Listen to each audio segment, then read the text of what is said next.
gas prices are all over the place. I've been driving I-70 here and it fluctuates. I want the lower gas price.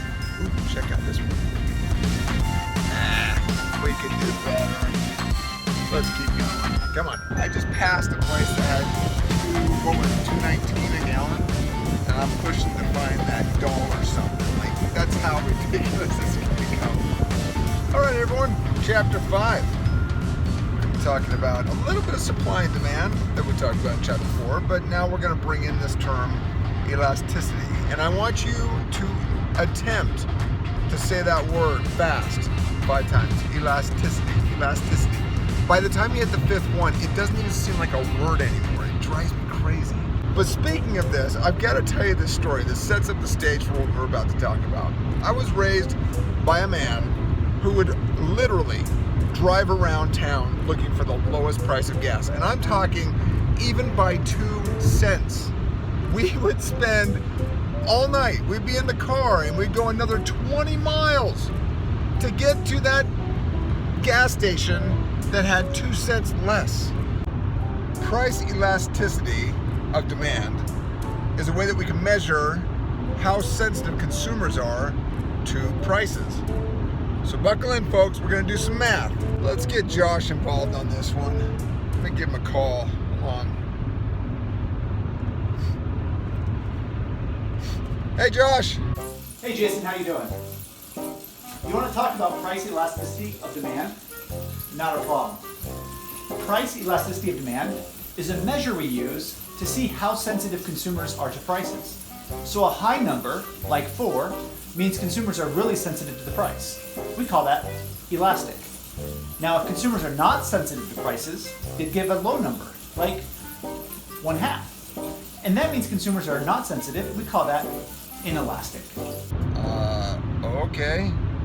How do you calculate price elasticity of demand?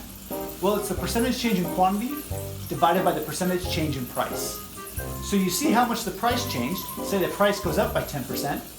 You look at the quantity. If the quantity goes down by 20%, you would do 20 divided by 10, and you'd have a price elasticity of demand of 2. Uh-huh. That 2 means it's a high number, it's greater than 1, so it's elastic. Well, what if the price went up by 10% and the quantity went down by 5%? Yeah. Well, that would be 5 divided by 10. That's 1/2. That means consumers are not sensitive, and we call that inelastic. Okay, clear as mud. If there's a high number, that means consumers are sensitive. If there's a low number, that means consumers are not sensitive. So a price elasticity of demand of 4 means consumers are sensitive to the price. We call that an elastic good.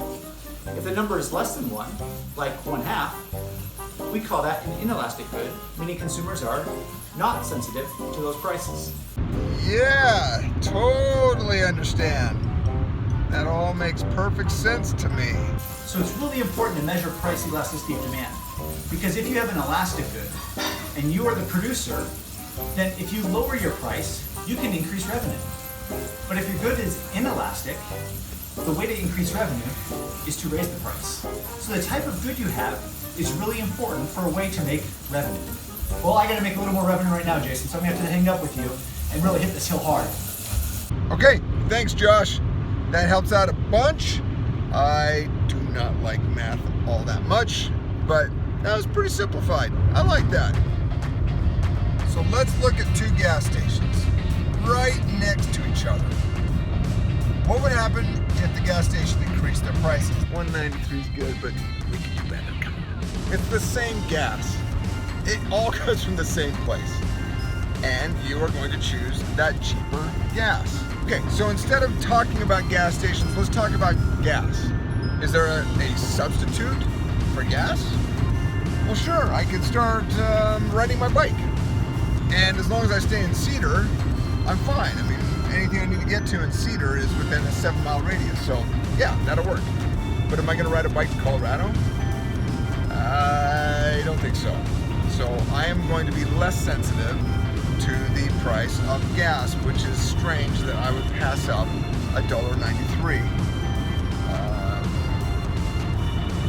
I'm not seeing any gas stations out here. So again, just to kind of paraphrase, if you have an elastic good, meaning a high number of that good, then you need to lower your prices to increase your revenue. Oh shoot. Oh shoot. I am officially out of gas. Shoot. Look where price hunting got me, Dad. Thanks a lot.